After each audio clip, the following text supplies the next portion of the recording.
পাঠ করছি ঢাকা বিশ্ববিদ্যালয়ের আইন বিভাগের শিক্ষক, বিশিষ্ট কলামিস্ট এবং রাজনৈতিক বিশ্লেষক আসিফ নজরুলের প্রথম আত্মজীবনী গ্রন্থ পিএইচডির গল্প। আজ চতুর্থ পর্ব। কমনওয়েলথ স্কলারশিপে অনেক টাকা পেতাম আমরা। স্কলারশিপটা চালু হয় 1959 সালে। উদ্দেশ্য সাবেক ব্রিটিশ রাজভুক্ত দরিদ্র দেশগুলো থেকে সেখানে বিনামূল্যে পড়ার সুযোগ করে দেয়া। আমাদের কেউ কেউ মজা করে বলতো কমনওয়েলথ কাপড়া।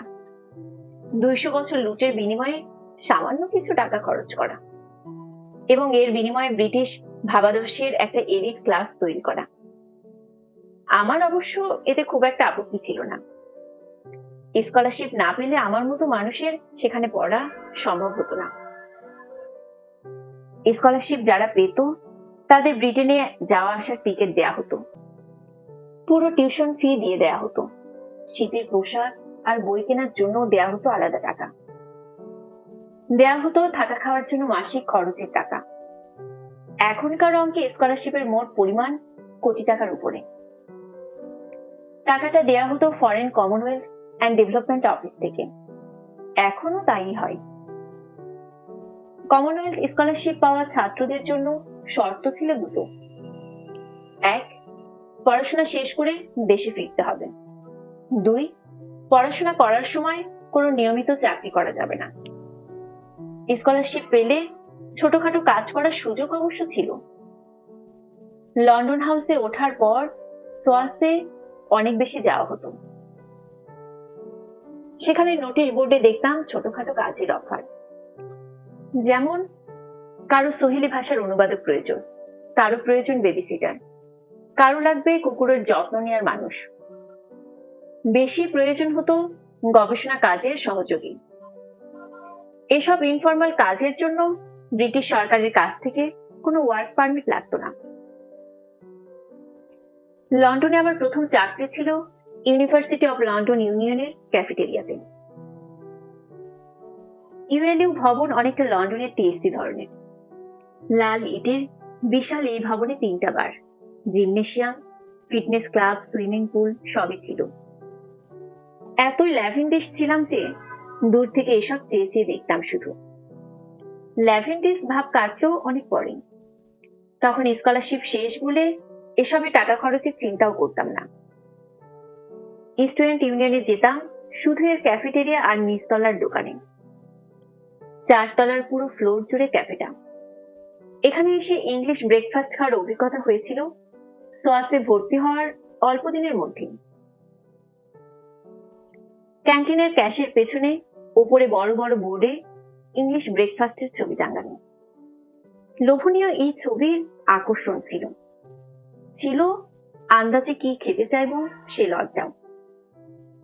ইংলিশ ব্রেকফাস্ট হাতে পাওয়ার পর মনে হলো বিরাট একটা স্মার্ট কাজ করে ফেলেছি। খাবারের ট্রে নিয়ে ক্যান্টিনের উঁচু চেয়ারে বসি। খাবারের মধ্যে রুটি, ভাজা টমেটো আর পোচ করা ডিম আমার পরিচিত, কিন্তু আমার লোভ হলো লাল রঙের পাতলা একটা মাংসের টুকরো আর লম্বা মিষ্টি আলু সাইজের একটা ফুলকপি জিনিস দেখে। লাল রঙের মাংস টুকরো খাওয়ার আগে একটু জুস খেলাম। খুশি মনে পুরো টুকরো মুখে ঢুকিয়ে কামড় দিলাম। তারপর কিছুক্ষণ মারাত্মক অবিশ্বাস নিয়ে থেমে রইলাম। পৃথিবীতে কোনো খাবার এত জঘন্য হতে পারে কোনোদিন ভাবিনি। ওয়াক ওয়াক করে আমি সেই খাবার প্লেটে ফেললাম।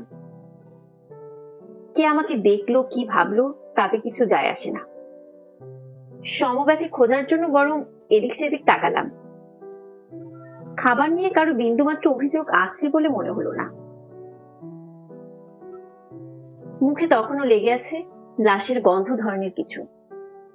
বেসিনে গিয়ে ভালো করে কুলি করে এলাম। মিষ্টি আলু ধরনের খাবারটা একটু খোঁচালাম ফর্ক দিয়ে। এটাও কি বিদঘুটে স্বাদের? অচেনা কিছু খাওয়ার সাহস করলাম না। পাউরুটি আর ডিম খেয়ে ইংলিশ ব্রেকফাস্ট শেষ করলাম। ঘটনার কয়েকদিন পর্যন্ত আর সেখানে যাইনি। জাওয়াদ ভাইয়ের কাছে পরে জেনেছি মাংসের টুকরোটার নাম বেকন, মিষ্টি আলু সাইজেরটার নাম সসেজ। দুটোই শুকুরের মাংসে। সেই মাংস বহু বছর পর্যন্ত আমার সামনে কেউ খেলে বেদনার্ত দৃষ্টিতে তাকিয়ে থাকতাম। কয়েক সপ্তাহ পর ইউনিয়নের ক্যান্টিনে গিয়ে দেখি পার্ট টাইম ওয়ার্কার নেওয়া হচ্ছে ক্যান্টিনে। ঘন্টায় বেতন মাত্র 3.5 পাউন্ড।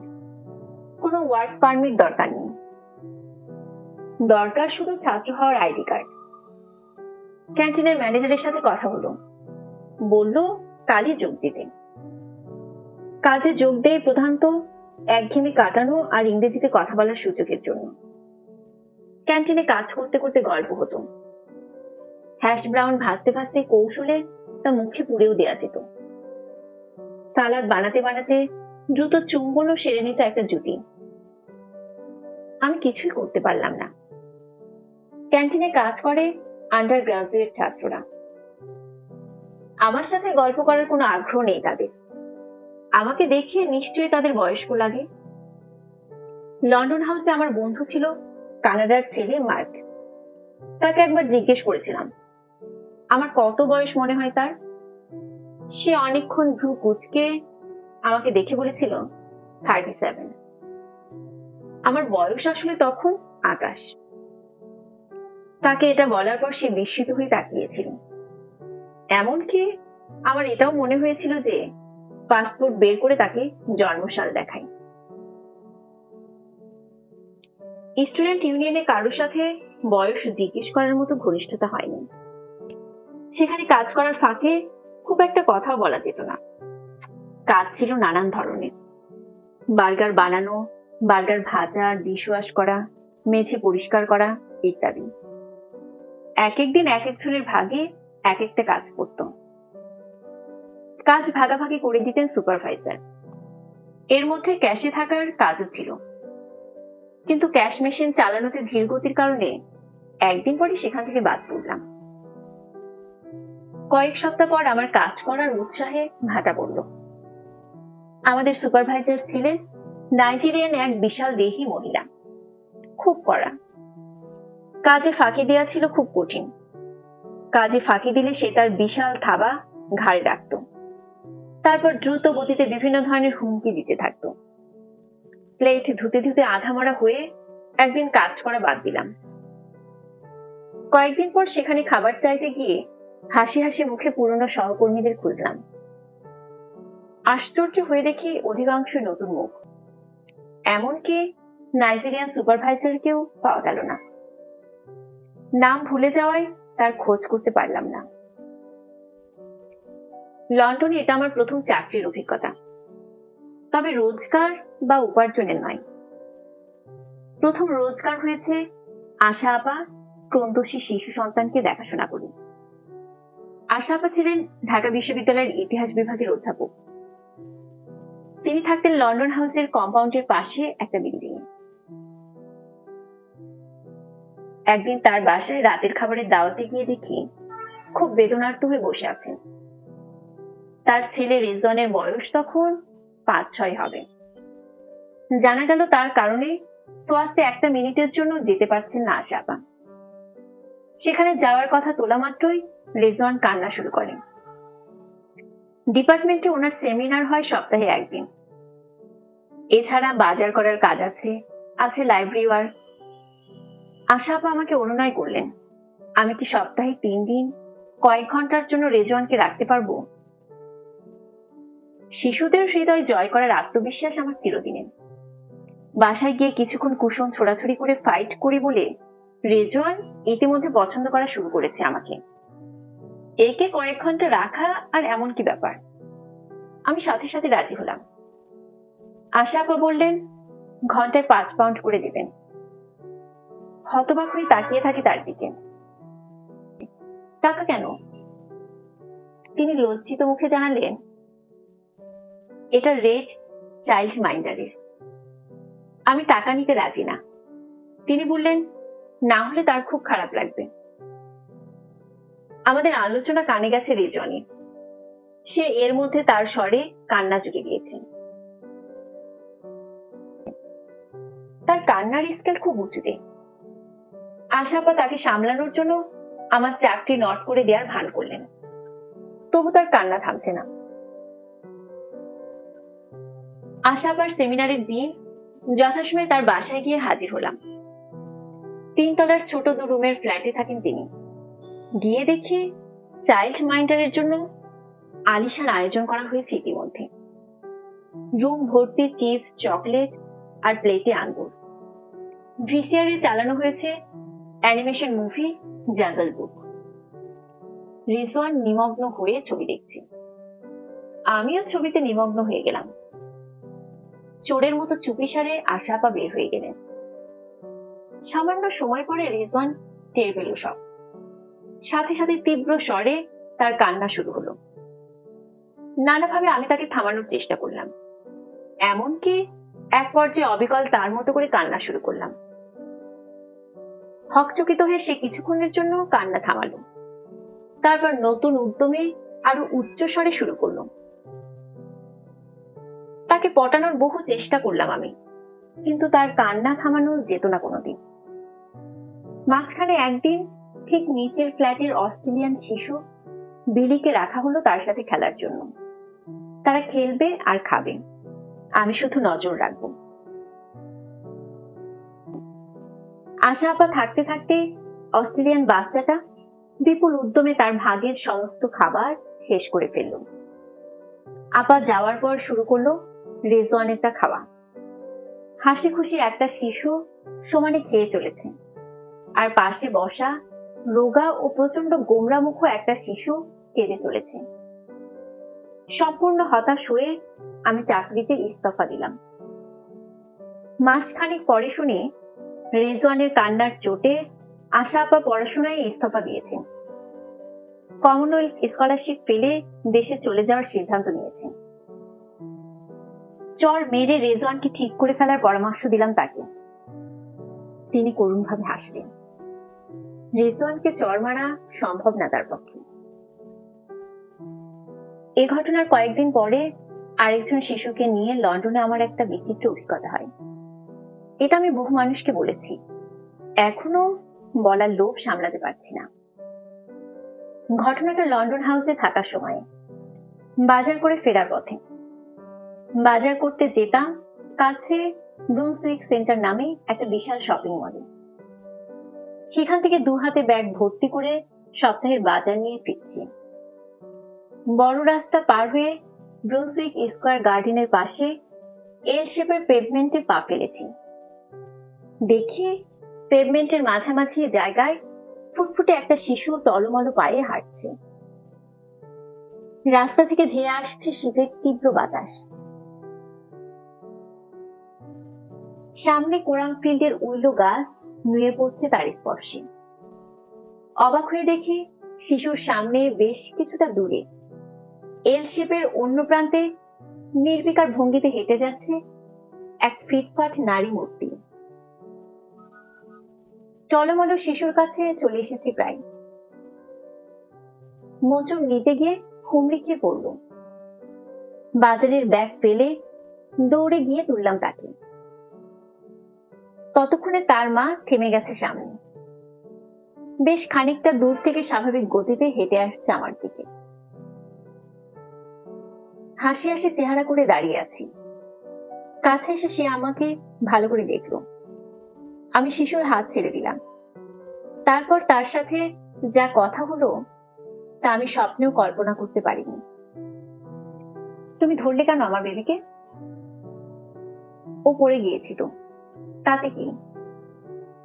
ও একটা শিশু, পড়ে গেলে সাহায্য করবো না? না বলে সুবেশী তরুণী কঠিন দৃষ্টিতে তাকিয়ে থাকে। কতক্ষণ আমি নিথর হয়ে থাকি। সে তার ছেলেটার পিঠে চাপড় দিয়ে একটু আদর করে, তারপর আমাকে বলে, সে তো জীবনে আরো বহুবার পড়ে যাবে, তুমি কি তখন তাকে তুলে দেবে? তীব্র দৃষ্টিতে এই প্রশ্ন ছুড়ে দিয়ে পিঠ ঘুরিয়ে আবার হনহন করে হাঁটা শুরু করে সে। তার পেছনে গ্রেট ওরমন্ড স্ট্রিট হসপিটালের নিষ্প্রাণ ভবন। উপরে গোমরা একটা আকাশ। নির্বাক হয়ে দেখি বেশ কিছু দূর গিয়ে সে থেমে অপেক্ষা করছে। টলমল শিশু মহানন্দে গিগি শব্দ করতে করতে এগোচ্ছে।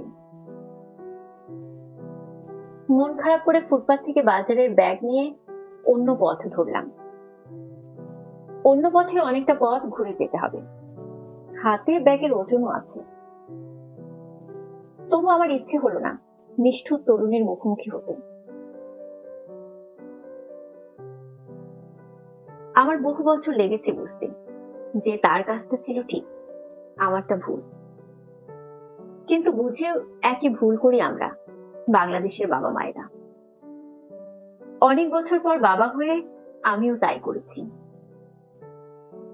এগুলো আমার শখের কাজের বিবরণ। শখের কাজ মানে যেগুলো জীবিকার প্রয়োজনে নেওয়া হয়নি। এমন শখের কাজ মাঝে মাঝে করতাম, কিন্তু সবচেয়ে উৎসাহ নিয়ে যে কাজটা করতে গেলাম সেখানে হলো করুণ অভিজ্ঞতা। কাজটা বিবিসির ওসি মানে অকেশনাল ওয়ার্কার।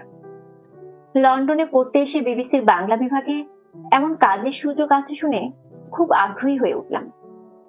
কাজটা হচ্ছে বাংলায় নিউজ তৈরি ও তা বিবিসির রেডিওর জন্য পড়া। ঘন্টায় বেতনও ভালো। কাজী জাওয়াদ ভাইয়ের সুবাদে সেখানে গেছি এরই মধ্যে। বিবিসি অফিস ছিল তখন বিখ্যাত বুশ হাউসের বিশাল ভবনে। সেখানে যারা কাজ করতেন তাদের অনেকে আমাকে নামে চিনতেন, কেউ কেউ চিনতেন ব্যক্তিগতভাবে, যেমন জাওয়াদ ভাই, আলী রিয়াজ ভাই, আনিস ভাই। আমাকে কাজে নেওয়ার বিষয়ে তাদের কোনো অনাগ্রহ নেই, কিন্তু এজন্য আমাকে অনুবাদ করতে হবে অল্প সময়, তা সুন্দর করে পড়তে হবে নির্দিষ্ট সময়। রিয়েল টাইম সম্প্রচার, কাজে পড়ার সময় কোনো ফাম্বল করা চলবে না, উচ্চারণ থাকতে হবে সঠিক। অনুবাদে আমি টিকে গেলাম। প্রথম দিন পড়লামও মোটামুটি। এবার সংশ্লিষ্ট সরকারি দপ্তর থেকে কাজের অনুমতি পাওয়ার জন্য আমাকে আবেদন করতে হবে। বিবিসির সম্মতি নিয়ে আবেদন করলাম দ্রুত। বিপত্তি হলো এর পরের একদিন। সংলাপ নির্ভর লিখিত স্ক্রিপ্ট দেখে খেলার একটা প্রোগ্রাম করতে হবে। আমি আর কৌশিক শঙ্কর দাস মিলে পড়বো স্ক্রিপ্টটা। কানে বিরাট হেডফোন লাগানো হলো। কৌশিক অত্যন্ত স্মার্ট ছিলেন। জাওয়াদ ভাইয়ের সাথে সেও গিয়েছিল জেমস হোটেল থেকে বিপর্যস্ত আমাকে আনতে। এ কারণে হয়তো একটু অবজ্ঞাও ছিল আমার প্রতি। কৌশিক কিছু একটা বলে থামলো। আমি বলবো এরপর, কিন্তু বলতে গিয়ে নিজের কণ্ঠ শুনে ঘাবড়ে গেলাম। খুব নার্ভাস আর সাজানো মনে হলো। কৌশিক সুললিত উচ্চারণে আবার বলে থামলো। এবার পড়তে গিয়ে ইটের খোয়ায় পা ঠোকনা লাগার মতো অবস্থা হলো। বাংলাকে মনে হলো হিব্রুর চেয়েও কঠিন। অনুষ্ঠান শেষ হওয়ার পর আতিকুর সামাদ বললেন, বিবিসিতে স্ক্রিপ্ট সবচেয়ে খারাপ পড়ি আমি। আমার চেয়েও খারাপ পড়লে হবে আসির? তিনি একজন অসাধারণ মনের মানুষ ছিলেন। তার কথা শুনে সেদিনই বুঝতে পারি লিখিত কিছু পড়ার মারাত্মক সমস্যা আছে আমার। পরে দেখেছি না দেখে যে কোনো বিষয়ে টিভি, মঞ্চ, ক্লাসরুমে বলতে পারি আমি। সমস্যা হয় শুধু কোনো জিনিস দেখে দেখে বললে। বিবিসির ওয়ার্ক পারমিট এলো, কিন্তু সেখানে ওয়ার্ক করতে যাওয়ার আর প্রশ্নই আসে না। খুব মন খারাপ করে জাওয়াদ ভাইয়ের বাসায় গেলাম। দেশে থাকতে নিজেকে মনে হতো দিগ্বিজয়ী আলেকজান্ডার টাইপের কিছু, আর এখানে এসে দেখি কিছুই পারি না। খুব মন খারাপ করে জাওয়াদ ভাইয়ের বাসায় গেলাম। দেশে থাকতে নিজেকে মনে হতো দিগ্বিজয়ী আলেকজান্ডার টাইপের কিছু, আর এখানে এসে দেখি কিছুই পারি না। গবেষণা করতে পারি না, ইংরেজি বলতে পারি না, এমনকি বাংলা স্ক্রিপ্ট দেখে দেখে পড়তেও পারি না। খুব মন খারাপ করে বললাম, দেশে চলে যাব, আমাকে দিয়ে কিছু হবে না লন্ডনে। জাওয়াদ ভাই হেসে উড়িয়ে দিলেন আমার কথা। বিবিসিতে কাজ করতে গিয়েছিলাম সাংবাদিকতার সাথে থাকতে। খুব মিস করতাম ভিজিটটাকে। মনে হতো বিবিসিতে কাজ করলে কাছাকাছি একটা পরিবেশ পাওয়া যাবে। সেখান থেকে ব্যর্থ হয়ে ফিরে আসার প্রায় বছর দুয়েক পর সত্যিকারের একটা সংবাদপত্রে কাজ করার সুযোগ হয় আমার। সেটি লন্ডনের সবচেয়ে দামি ও পুরনো সাপ্তাহিক পত্রিকা জনমতে। জনমতে যখন কাজ করতে যায়, আমার সামনে কঠিন এক ভবিষ্যৎ। কমনওয়েলথ স্কলারশিপ দেওয়া হয় 3 বছরের জন্য। ততদিনে 2 বছরের বেশি পার হয়ে গেছে। পড়াশোনার যা অবস্থা, তাতে 4 বছরের পিএইচডি শেষ হবে কিনা সন্দেহ দেখা দিল। বাড়তি 1 বছর আমার টিউশন ফি লাগবে না, কিন্তু মাসে থাকা খাওয়ার খরচ পাবো কোথায়? পিএইচডি শেষ কয়েক মাস দম ফেলার সময় থাকে না, তখন চাইলেও কাজ করতে পারবো না। জমা টাকা না থাকলে কি হবে আমার? জনমতে আমার ইন্টারভিউ হলো নামে মাত্র। জনমতের অন্যতম মালিক সামান ভাই বিচিত্রায় আমার লেখা পড়েছেন। তিনি খুব আন্তরিক ছিলেন। কবে জয়েন করতে হবে বলে দিলেন। জনমতের সম্পাদক ছিলেন নবাবউদ্দিন ভাই। জয়েন করার দিন জানালেন ওয়ার্ক পারমিট জোগাড় না হলে আমার চাকরি চলে যাবে। নবাব ভাই নবাবী মেজাজের মানুষ। ছুটা বুয়াকে প্রথম দিন যেভাবে নির্দেশ দেয়া হয়, সেভাবে কি কি কাজ করতে হবে জানালেন আমাকে। নিজের লেখা নিজেরই বাংলায় টাইপ করতে হবে, এটাও বললেন পই পই করে। শুনে আমি অবাক। সারা জীবন বিচিত্রায় কয়েক স্লিপ লিখে মনির বা সলেমান ভাইয়ের কাছে অবহেলায় ছুড়ে দিতাম। তারা তা কম্পোজিটরের কাছে নিয়ে যেতেন, সেখান থেকে তা যেত প্রুফে। পেজ মেকআপের দিন শুধু চোখ বুলাতাম, এরে তারে বুকে 12টা বাজিয়ে দিতাম ভুল থাকলে। এখানে আমি নাকি নির্বাহী সম্পাদক, এখানে টাইপ, প্রুফ, লেখা, এডিটিং সব করতে হবে নিজেকে। বাংলা টাইপ শিখতে শিখতে চোখে পানি এসে গেল আমার। জনমত অফিসে কাজ অবশ্য এনজয় করতাম আড্ডার জন্য। লন্ডনে তখন সবচেয়ে জনপ্রিয় দুটো পত্রিকার একটি ছিল জনমত, অন্যটি সুরমা। স্বাধীনতা যুদ্ধে অবদানের জন্য এর একটা বাড়তি মর্যাদাও ছিল। এটি ছিল লন্ডনে প্রগতিশীল বাঙালিদের মিলনস্থল। ঢাকা থেকে বিখ্যাত মানুষজন আসতেন প্রায়ই। আসতেন জম্পেশ আড্ডায় বিশ্ব চ্যাম্পিয়ন গাফফার ভাই, মানে আব্দুল গাফফার চৌধুরী। আগের বছর জার্মানিতে একসাথে শরাফ ভাই, মানে শরাফউদ্দিন আহমেদ, একটা অনুষ্ঠানে গিয়ে তার সাথে অতি ঘনিষ্ঠ সম্পর্ক গড়ে উঠেছে। অফিসে ঢুকে হাঁক ডাক মেরে গল্পগুজব শুরু করতেন তিনি।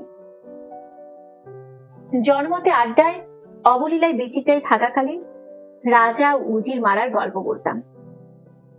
এসব রাজা উজির মারার গল্প বেশি পছন্দ করতেন না নবাব ভাই। অন্যদের লেখা এডিট করে অনেক পরিবর্তন করে দিতাম বলে তারাও বেশি পছন্দ করতেন না। এখনকার মতো তখনও বিদেশি পত্রিকার মূল কন্টেন্ট ছিল দেশি পত্রিকার সংবাদ। আমি তার থেকে একটু পরিবর্তন করে অন্যভাবে পরিবেশনের চেষ্টা করলাম। স্থানীয় সংবাদ বলতে থাকতো কেবল সভা সমিতির খবর। পত্রিকার 2-1জনকে স্থানীয় বিষয় নিয়ে অনুসন্ধানে প্রতিবেদন করানোর চেষ্টা করলাম। কারো তেমন আগ্রহ দেখা গেল না। অল্প দিনের মধ্যেই টের পেয়ে গেলাম আসিফ নজরুল থেকে আমার মর্যাদা পত্রিকার একজন বেতনভোগীতে পরিণত হয়েছে। বেতনভোগীদের পাণ্ডিত্য মালিকরা পছন্দ করেন না। নবাব ভাইয়ের শ্লেষাত্মক কথা অসহ্য হয়ে উঠল। তিনি একদিন জানালেন আমার ওয়ার্ক পারমিট হয়েছে। কি কারণে সেটা তার কাছে গেল তা এখন মনে করতে পারছি না, কিন্তু তার ভাব দেখে মনে হলো ওয়ার্ক পারমিটটা তিনি আমার হাতে সহজে তুলে দেবেন না। আমি এক পর্যায়ে চাকরি ছেড়ে দেওয়ার প্রস্তাব করলাম। ততদিনে পত্রিকার পুরো মালিকানা তার হাতে চলে গেছে। প্রায় অফিসে এসে এত মানুষের কি প্রয়োজন এটা আভাস ইঙ্গিতে বলতেন। সেখানে তখন যারা কাজ করছিল সবাই সিলেটি, আমি শুধু বেঙ্গলি। সিলেটিদের প্রতি সিলেটির টান অতুলনীয়। কাজে বুঝেই নিলাম আমাকে ইঙ্গিত করে বলা হচ্ছে এসব। যেদিন বুঝলাম সেদিনই বললাম, জনমতে চাকরির জন্য পড়াশোনার সমস্যা হচ্ছে, কাজটা ছেড়ে দিতে চাই মাস শেষ হলে। আমার প্রস্তাব শুনে উনি খুশি মনে রাজি হলেন। লন্ডনে আরেকজন বাংলাদেশি মালিকের সাথে কাজ করেছি এরপর। সেটি লন্ডনের সর্ববৃহৎ বাংলা অনুবাদ প্রতিষ্ঠান নিউকমের মালিক ফজল ভাইয়ের সাথে। তিনি উচ্চশিক্ষিত এবং গুণী মানুষ। আমার জীবনের করুণতম সময়ে তার কাছে গিয়ে হাজির হই। ততদিনে স্কলারশিপ শেষ হয়েছে, জমা টাকাও সব শেষ। শামীম আপা মানে শামীম আজাদের কাছে নিউকমের খবর পেয়ে ছুটলাম। ফজল ভাই বাংলা টাইপ করতে পারে কিনা জিজ্ঞেস করলাম। জীবনে প্রথম নবাব ভাইয়ের প্রতি কৃতজ্ঞ অনুভব করলাম। আমার অনুবাদের পরীক্ষা হলো। তিনি একবার চোখ বুলিয়ে নিয়ে আমাকে কাজে লেগে পড়তে বললেন।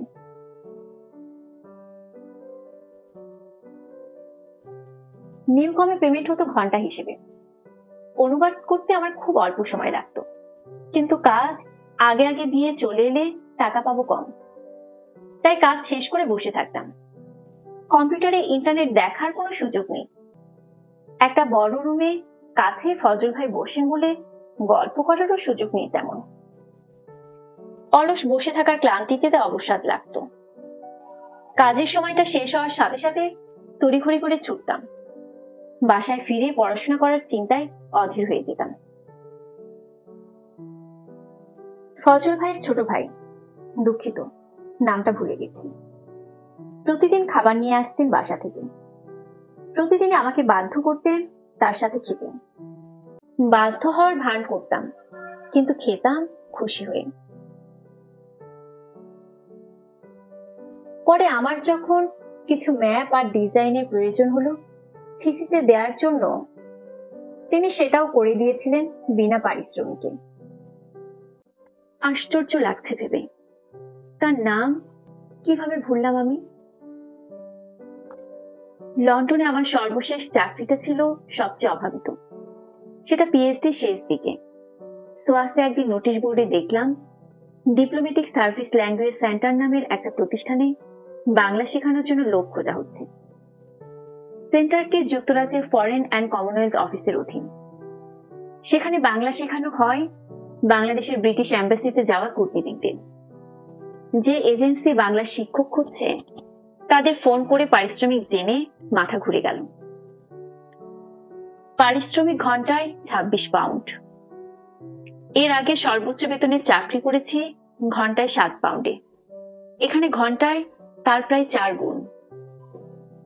ততদিনে লন্ডনে আমার ভ্যাবলা ভাব পুরোপুরি কেটে গেছে।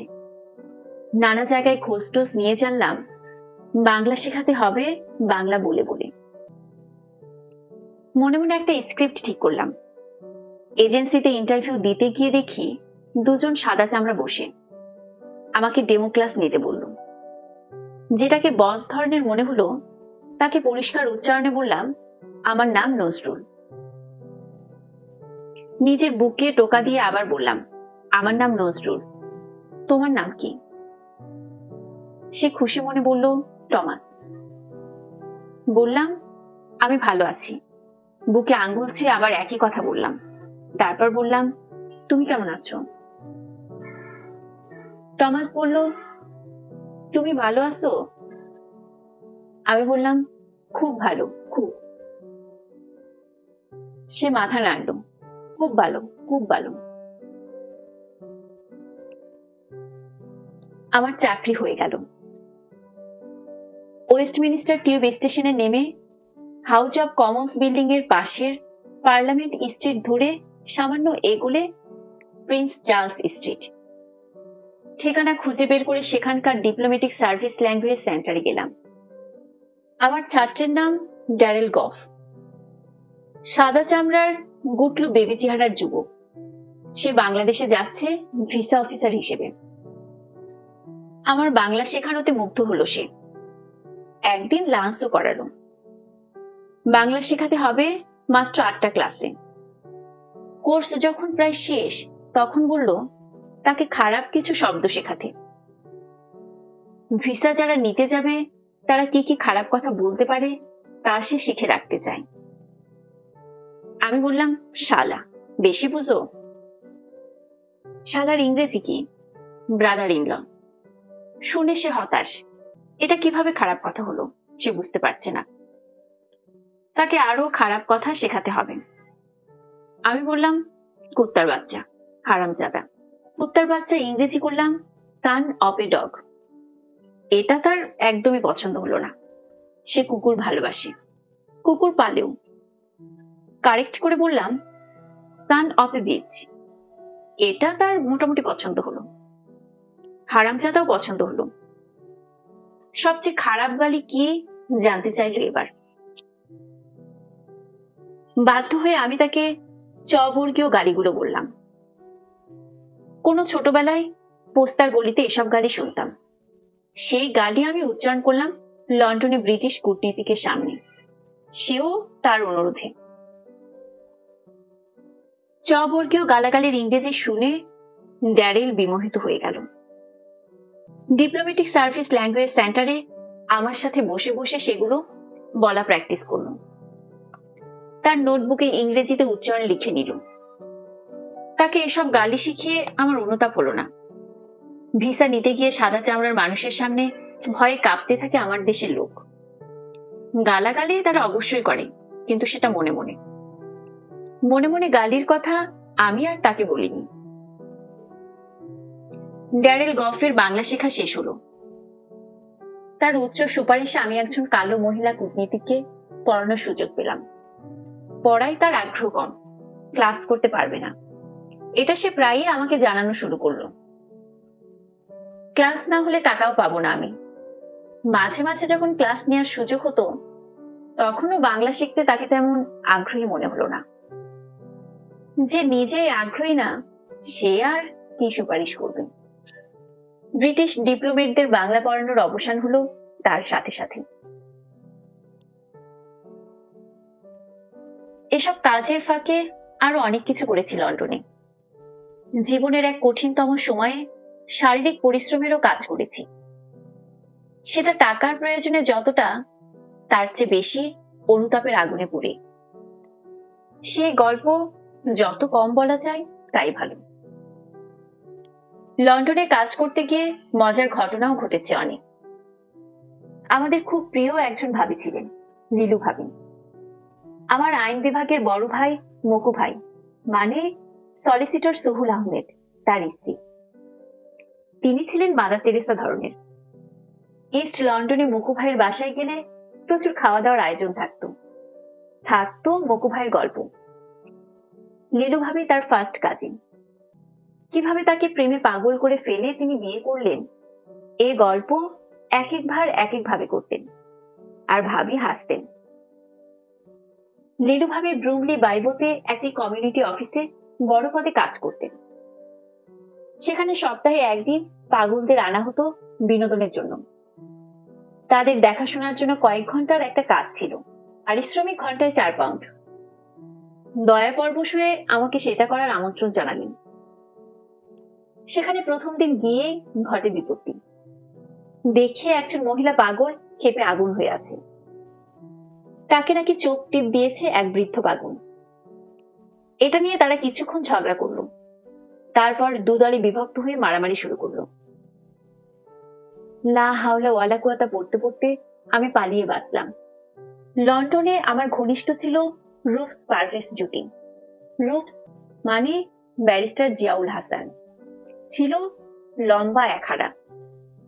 পারভেজ মানে আহমেদ ইকবাল পারভেজ, বিএটির কর্মকর্তা, খাটো এবং একটু স্বাস্থ্যবান। পারভেজ আমার ডিপার্টমেন্টের 1 বছরের জুনিয়র। সে ফজলে লোহানীর যদি কিছু মনে না করেন অনুষ্ঠানে কুইজ প্রতিযোগিতায় অংশ নিত বলে আগে থেকে চিনতাম।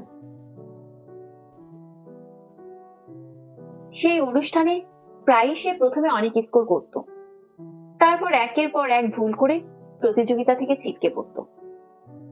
এজন্য ডিপার্টমেন্টে তার সাথে পরিচয়ের পর থেকে একটা মায়া ছিল আমার। তারা দুজনেই লন্ডনে গিয়েছিল ব্যারিস্টারি করতে। ব্যারিস্টারি করার জন্য তারা লন্ডনে গ্রাজুয়েশন করছে তখন। পূর্ব লন্ডনে বিরাট একটা গ্রুপ ছিল এমন। রুফস পারভেজের মাধ্যমে পরিচিত হলাম জয় আদিবা দম্পতির সাথে। আদিবা চাকরি করত। সে আমার টিউশনে ঠিক করে দিয়েছিল তার ইংলিশ কলিগের পরিবারে। আশ্চর্য হলেও সত্যি, সেখানে খাঁটি ইংলিশ বাচ্চাদের ইংরেজিও পড়াতে হতো আমাকে। তারা ইংরেজি গ্রামারে এত খারাপ হতে পারে এটা ধারণা করতে পারতাম না আগে। সেখানে পড়াতে যেতে হতো জোন 6 পার হয়ে বহু দূরে। পথে বহু সময় নষ্ট হতো। ইংরেজদের বাসার বিশাল কুকুর এসে চাটাচাটি শুরু করতো বলে ভয়ও পেতাম। জনমত অফিসের কাছে একটা বাংলাদেশি পরিবারে পড়ানোর সুযোগ পাওয়ার পর সেটা ছেড়ে দিলাম। এই বাড়ির ফুটফুটে 3টে শিশুকে পড়াতাম। লন্ডনে এটাই আমার শেষ টিউশনি। পিএইচডি গবেষণার এডিটিং এর হাড় ভাঙা পরিশ্রম শুরু করার পর এটাও ছেড়ে দিতে হয়। ব্রিকলেন স্টেশনে নেমে বহুদূর হেঁটে তাদের বাসায় যেতে হতো। বড় রাস্তা পার হওয়ার পর তাদের কম্পাউন্ডে ঢোকার জন্য মোচড় নিতাম ডান দিকের রাস্তায়। মুখ তুলে তাকালে আকাশে একটা করুণ সূর্য দেখতাম। তার লাল আভায় বিলীন নীলিমার দিকে তাকিয়ে থাকতাম। ভাবতাম এই সূর্যটা হয়তো দেখবো না বেশি দিন আর। এই আলো, এই শরীর, ছুঁয়ে ছুঁয়ে যাওয়া ঠান্ডা বাতাস আর পাবে না আমাকে। ভাবতাম পিএইচডি যদি না হয় থাকবো না আর এই পৃথিবীতে। এক বুক দীর্ঘশ্বাস নিয়ে ছুটতে ছুটতে যেতাম সেই বাসায়। বের হতাম আরেক বুক উৎকণ্ঠা নিয়ে। সামনে পিএইচডির কঠিন দুর্গম পথ। এই পথ পেরোতে হবে আমাকে। Do or die. আব্রাহামের সঙ্গে আমার পরিচয় লন্ডনে। সে ভারতের কেরালার ছেলে। শ্যামল বর্ণ, মাঝারি উচ্চতা, বিরক্ত চেহারা, কপালে ভাঁজ। আলাদাভাবে মনে রাখার মতো বিশেষত্ব ছিল না ওর। আমি অন্তত তাই জানতাম। আমার বন্ধু ভিভি এসে সেই ভুল ভেঙে দেয়। ভিভি গ্রিসের মেয়ে। School of oriental and African স্টাডিজে আমার 1 বছরের সিনিয়র। আব্রাহামের সাথে হাই হ্যালো করার পর সোয়াসের সামনের সিঁড়িতে বসে আছে একদিন। ভিভি এসে বসে আমার পাশে। ক্যামেল সিগারেট ধরায়। এমন মায়াবী চেহারার মেয়ের মুখে সিগারেট মানায় না। ওকে এটা বলেছি আগে, লাভ হয়নি। আমার কথাবার্তা বেশি পাত্তা দেয় না ও। তার ক্যালিডিয়ান রোডের বাসায় এক রাতে গিয়েছিলাম নিমন্ত্রণে। পাশের রুমে সন্দেহজনক আনন্দ উল্লাস শুনে জেনেছিলাম তার বাড়ির মালিক লেসবিয়ান। কেন লেসবিয়ান এ নিয়ে প্রশ্ন তোলার পর আমার কথা অনেক সময় ঠিক মতো শোনে না সে। কিন্তু সেদিন সোয়াসের সিঁড়িতে আমাকে দেখে মায়া লাগে তার। মুখের ওপর ধোয়া ছেড়ে জিজ্ঞেস করে, কি হয়েছে? পিএইচডি নিয়ে দুশ্চিন্তার কথা বলি। 1995 সালের এপ্রিল মাস তখন। শীতের গোমরা ভাব বিদায় নিচ্ছে। মেঘ কেটে মৃদু রোদও দেখা যায় মাঝে মাঝে। লন্ডনে এসেছি ততদিনে 7 মাস হয়ে গেছে। পিএইচডির গবেষণা কিভাবে করব তার কোনো কুলকিনারা পাচ্ছি না এতদিনও। দেশে থাকতে সিরিয়াস কোনো গবেষণা করিনি। ছাত্র জীবনে কোনো গবেষণা করার প্রশ্নই আসে না। মূলত মুখস্থ নির্ভর পড়াশোনা করেছি। আমাদের শিক্ষা ব্যবস্থাটা তখন এমনই ছিল। এমনকি তখন মাস্টার্স পর্যায় পর্যন্ত কোনো গবেষণা করতে হতো না। এখনকার আইনের ছাত্রদের কিছুটা হলেও গবেষণা করতে হয়। যারা মুড কোর্ট বা ল ক্লিনিক করে তাদের আর একটু বেশি করতে হয়। আমাদের সময় এসব করার ব্যবস্থা ছিল না। পিএইচডি মানে গবেষণা শুধু নয়, জ্ঞানের রাজ্যে নতুন কিছু যোগ করা। আর আমি কিনা গবেষণা কি সেটাই ঠিক মতো জানি না। এসব নিয়ে যে সবসময় ভাবতাম তা নয়, কিন্তু সেদিন কেন যেন চিন্তা লাগছিল খুব। 7 মাস ঠিক মতো শুরু করতে পারলাম না। এই গতিতে এগোলে বাকি সময় পিএইচডি শেষ করব কিভাবে? এসব কথা আগেও শুনেছে ভিভি। সেদিন একটু বিরক্ত হয় প্রথমে, তারপর কাম অন আজিফ বলে বোঝাতে শুরু করে আমাকে। বাংলাদেশের মায়েদের মতো মায়া মমতা তার কণ্ঠে। সেই মমতা তেমন স্পর্শ করে না আমাকে। ভিভি তবু হাল ছাড়ে না। হঠাৎ বলে, তুমি আব্রাহামকে চেনো? 2টো আব্রাহামকে চিনি আমি। বলি, কোন আব্রাহাম? ইন্ডিয়ার?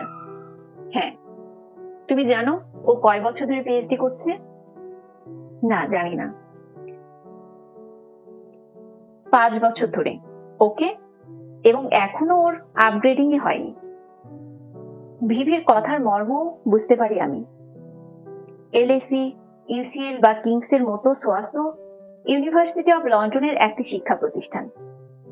ইউনিভার্সিটি অব লন্ডন সরাসরি পিএইচডি করার জন্য ভর্তি নেয় না। প্রথমে এমফিল এর জন্য রেজিস্ট্রেশন করতে হয়। এমফিল থিসিসের অগ্রগতির উপর নির্ভর করে পরে পিএইচডি তে আপগ্রেডিং করা হয়। আব্রাহাম এমফিল করছে 5 বছর ধরে, আর আমিও শুরু করেছি জাস্ট গত বছর। কাজে এত চিন্তিত হওয়ার কিছু নেই আমার। আসলে আছে, ভিভি জানে না তা। ওকে তা বলতেও ইচ্ছে করে না। ও মাস্টার্স করেছে লন্ডন স্কুল অফ ইকোনমিক্স থেকে, পৃথিবীর সেরা শিক্ষা প্রতিষ্ঠানের একটি। সোয়াসে পিএইচডি করতে এসে এর মধ্যে পার্ট টাইম টিচিং এর কাজ করছে ও। সোয়াসের ল ডিপার্টমেন্টের শিক্ষকরা এক নামে চেনে ওকে। ওর সঙ্গে তুলনা হয় না আমার। ভিভির সঙ্গে আমার মিল শুধু এক জায়গায়। দুজনেরই সুপারভাইজার ফিলিপ স্যান্স। আমার চেয়ে মাত্র 6 বছরের বড় সে। আমার তখন 28, ফিলিপের 34। পরিবেশ আইন বিশেষজ্ঞ হিসেবে ফিলিপের খ্যাতি তখনই ছড়িয়ে পড়েছে আটলান্টিকের 2 পারে। সেজন্যই হোক আর আমার অতি নিম্ন স্তরের গবেষণা দেখেই হোক, আমাকে ঠিক মানুষ মনে করে না ও। 1 মাসে 1 দিন সময় দেয়, সেও 15 মিনিটের জন্য। আমি তার সামনে বসা মাত্র কোথা থেকে রাজ্যের ফোন আসা শুরু হয়। অত্যন্ত আমোদে ভঙ্গিতে ফোনে গল্প করে সে। তার ফাঁকে ফাঁকে আমাকে একটা দুটো প্রশ্ন করে। উত্তরে আমি এত অদ্ভুত ইংরেজিতে এমন এলোমেলো কথা বলি যে আমারই বুকের রক্ত হিম হয়ে যায়। আমার ইংরেজি তখন কিছুটা উন্নতি হয়েছে, কিন্তু তা ফিলিপের সামনে না। এসব কথা কাউকে বলা যায় না, ভিভিকেও না, দেশের কাউকে তো নাই। দেশ ছাড়ার আগে বিচিত্রায় ফাটানো সব রিপোর্ট করেছি। নিষিদ্ধ কয়েকজনের মতো কিছু উপন্যাস লিখে ধরাকে সরাজ্ঞান করতে শুরু করেছি। বেয়াদব ও অহংকারী হিসেবে কুখ্যাতি উপভোগ করেছি প্রাণ ভরে। এখন আমার এমন পরিণতি জানলে কত রকম বিকৃত হাসি হাসবে মানুষ। মুখ দেখাবো কিভাবে আমি? ঢাকা বিশ্ববিদ্যালয়ের কথা মনে হয়, সেখানে আমার কলিগরা অনেকে ডক্টরেট করেছে, এখন বাকিরা করছে অনায়াসে। আমার এই খাবি খাওয়া অবস্থা জানলে কি ভাববে তারা? ভিভির কাছ থেকে বিদায় নিয়ে লন্ডন হাউসের দিকের রাস্তায় নামি। পথে রাসেল স্কোয়ারে হিরণময় আলো। স্কোয়ারের পাশে পাব। পাবের সামনে পেভমেন্টে টেবিল ঘিরে প্রাণোচ্ছল মানুষ বসা। বিয়ার ভরা গ্লাস, উদ্দাম সঙ্গীত। বার্কলেস ব্যাংকের দেয়ালে সেটে থাকা প্রেমিক প্রেমিকার ঘন চুম্বন। লন্ডনের উইপিং উইলোর মতো বুকটা হুহু করে ওঠে আমার। আহারে, কত আনন্দে থাকে মানুষ। পিএইচডি করার চিন্তা নেই কারো। লন্ডন হাউসে ফিরে প্রতিদিনের মতো সেভওয়ে থেকে কেনা চকলেট, চিপস এবং কলা খাই। সন্ত্রস্ত ভাব নিয়ে পড়তে বসি, কিন্তু কেন যেন মন বসাতে পারি না। মুকুল ভাই তার একটা ক্যাসেট প্লেয়ার রেখে দিয়েছিল ফেলে দেওয়ার জন্য।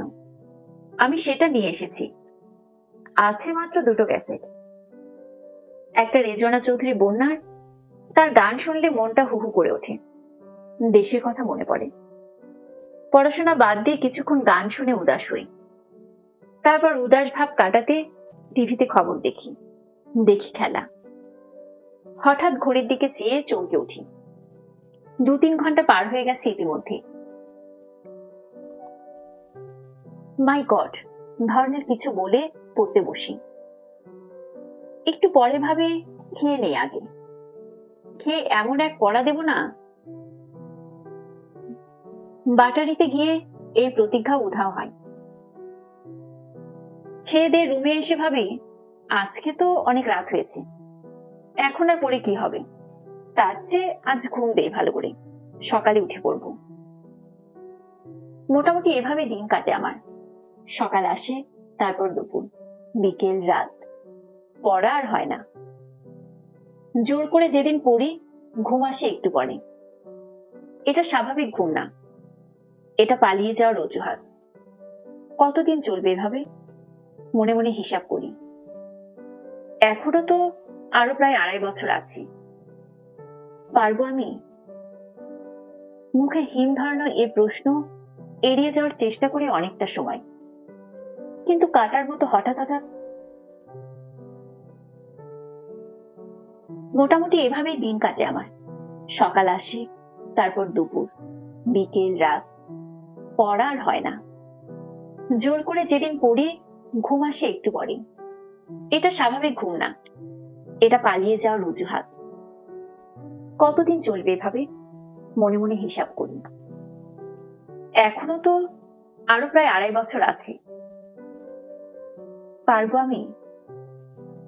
মুখে হিম ধরানো এ প্রশ্ন এড়িয়ে যাওয়ার চেষ্টা করি অনেকটা সময়, কিন্তু কাটার মতো হঠাৎ হঠাৎ বেঁধে ওঠে তা বুকে। এখনো তো আরো প্রায় 2.5 বছর আছে। পারবো আমি? মুখে হিম ধরানো এ প্রশ্ন এড়িয়ে যাওয়ার চেষ্টা করি অনেকটা সময়, কিন্তু কাটার মতো হঠাৎ হঠাৎ বেঁধে ওঠে তা বুকে। কোনোভাবেই পুরোপুরি এড়ানো যায় না তা। পিএইচডি কি সেই সম্পর্কে আমার তেমন ধারণা ছিল না লন্ডনে যাওয়ার আগে। জানতাম পিএইচডি মানে ডক্টরেট। পিএইচডি করলে নামের আগে সারা জীবন ডক্টর লেখা যায়, জ্ঞানী জ্ঞানী ভাব আসে তাতে। পিএইচডির নানা গল্পও শুনতাম, বিলিভ ইট অর নট জাতীয় গল্প। কেমব্রিজের কোন জিনিয়াস নাকি 7 পাতার থিসিস করে পিএইচডি পেয়ে গেছেন। তারটা অঙ্কের, তাই বলে 7 পাতায়। পরে শুনলাম আমাদের ঢাকা বিশ্ববিদ্যালয়ের অর্থনীতি বিভাগের শিক্ষক জনাব আশিকুজ্জামান 53 পাতায় পিএইচডি করেছেন, সেটাও হার্ভার্ড থেকে। এমনিতে নাকি সামাজিক বিজ্ঞান বা আইনের পিএইচডি করতে 400-500 পৃষ্ঠার মতো লেগে যায়, সময় লাগে 3 থেকে 5 বছর। অনেকের আবার 7-8 বছরই হয় না। তারা ফেরেন না আর দেশে, ফিরলে এক ধরনের বৈরাগ্য নিয়ে কাটিয়ে দেন বাকি জীবন। কেউ আবার বিদেশে রিজেক্টেড থিসিস একটু পরিবর্তন করে দেশ থেকে পিএইচডি নিয়ে নেন। এদের ডক্টরেটের ঝাঁজ একটু বেশি, পারলে আগে পিছে 2 বার ডক্টরেট লাগিয়ে নেন নামের সাথে। আগে খান পিছে খান, খান আব্দুল গাফফার খানের মতো ব্যাপার স্যাপার। এসব গল্প শোনার কথা ছিল না আমার। ঢাকা বিশ্ববিদ্যালয়ে যোগ দিলে পিএইচডি করতে হবে, এটাই বুঝতে পারিনি প্রথমে। আমার সরাসরি শিক্ষকদের কারো কারো পিএইচডি ছিল না, কারোটা ছিল দেশেই করা। এসব নিয়ে আমরা ভাবতাম না। কে সুন্দর গল্প বলতে পারতো, শুধু এগুলো মূল্যবান ছিল আমাদের কাছে। শিক্ষক হিসেবে যোগদানের পর মনে হলো দুটোই ভালোই পারি। খুব এনজয় করতাম পড়ানো, আর আমার কিছু অসাধারণ স্টুডেন্টের ভালোবাসা। সে আনন্দ সহ্য হয় না কিছু কলিগের। বিশ্ববিদ্যালয়ের শিক্ষকদের পিএইচডি করতে হয় এই বলে কান ঝালাপালা করে ফেলেন তারা। তাদের যুক্তি, পিএইচডি না করলে এক্সপার্টিস ডেভেলপমেন্ট করবে কিভাবে? স্টুডেন্টদের সাথে শিক্ষকদের পার্থক্য রইল কি তাহলে? নিখাত গবেষণা প্রক্রিয়া শিখবে কেমন করে? এসব হেভিওয়েট যুক্তির উত্তর জানতাম না, তাই বিরক্ত হয়ে কমনওয়েলথ স্কলারশিপের জন্য দাঁড়াই। 1994 সালের জানুয়ারিতে আমার স্কলারশিপ প্রায় চূড়ান্ত হয়ে যায়। পিএইচডি সম্পর্কে জানার বাধ্যতামূলক আগ্রহ জন্মে। আমাদের তখনকার ডিন এরশাদুল বারী পিএইচডি করেছেন লন্ডনে, মিজানুর রহমান মস্কোতে। তাদের সঙ্গে পরামর্শ করে গম্ভীর গম্ভীর ভাব করে বারী স্যারকে বলেছিলাম, পিএইচডি যখন করব দেশের খুব কাজে লাগে এমন একটা টপিক ঠিক করে দিতে। তার সাথে আলাপ করে শেষে আন্তর্জাতিক নদী আইন বেছে নিলাম। বাংলাদেশের মধ্য দিয়ে প্রায় অর্ধ শতাধিক আন্তর্জাতিক নদী প্রবাহিত। নদীর পানির ব্যবহার নিয়ে পৃথিবীতে যে কোনো দেশের আলোচনা এবং নীতি নির্ধারণে গুরুত্বপূর্ণ ভূমিকা রাখেন নদী আইন বিশেষজ্ঞরা। দেশের কাজে লাগার চিন্তা থেকে আমি এ বিষয়ে পিএইচডি গবেষণা করতে মনস্থির করলাম। স্কলারশিপ কনফার্ম হওয়ার পর বাড়ি স্যার আমাকে পই পই করে বললেন এ বিষয়ে যা কিছু বইপত্র আছে সব সংগ্রহ করে লন্ডনে নিয়ে যেতেন। তার সিরিয়াসনেস দেখে নিজেও একটু সিরিয়াস হওয়ার চেষ্টা করি। তারপর মনে মনে হাসি। সিরিয়াস হওয়ার বহু সময় পাবো লন্ডনে গেলে, এখনই এত চিন্তার কি আছে? বিচিত্রার একটা প্রচ্ছদ প্রতিবেদন লিখি 3-4 দিনে, সেই আমার পিএইচডি করতে কতদিনই বা লাগতে পারে। 1994 সালে 15 সেপ্টেম্বর গোটা কয়েক বিচিত্রা, একটা ইংরেজি বাংলা অভিধান আর প্রবল তাচ্ছিল্য নিয়ে পিএইচডি করতে রওনা দিই লন্ডনে। যাওয়ার আগে হুমায়ুন ভাই, মানে লেখক হুমায়ুন আহমেদ, তার পুরো পরিবারকে খাওয়াতে নিয়ে গেলাম এয়ারপোর্ট রোডের কাবাবের দোকানে। তার সাথে ঘনিষ্ঠ সম্পর্ক হয়েছে বিচিত্রায় লেখালেখি সূত্রে। তার বাসায় বহুদিন খেয়েছি। তার সাথে দাবা খেলতে খেলতে দেরি হয়ে গেলে থেকেছিও কোনো কোনো রাতে। মাঝে মাঝে বলতাম তাদের খাওয়াতে চাই, তিনি হাসতেন। আমার আকাঙ্ক্ষা অবশেষে পূরণ করলেন বিদেশ যাত্রার আগের রাতে। খাবার টেবিল ঘিরে বসেছি আমরা, আমার সাথে হুমায়ুন আহমেদ, গুলতিকিন আহমেদ, তাদের পুত্র আর 3 কন্যা। মেজ কন্যা শিলার বয়স তখন 13 বছর। তাদের বাসায় গেলে সারাক্ষণ সে লেগে থাকতো আমার পেছনে।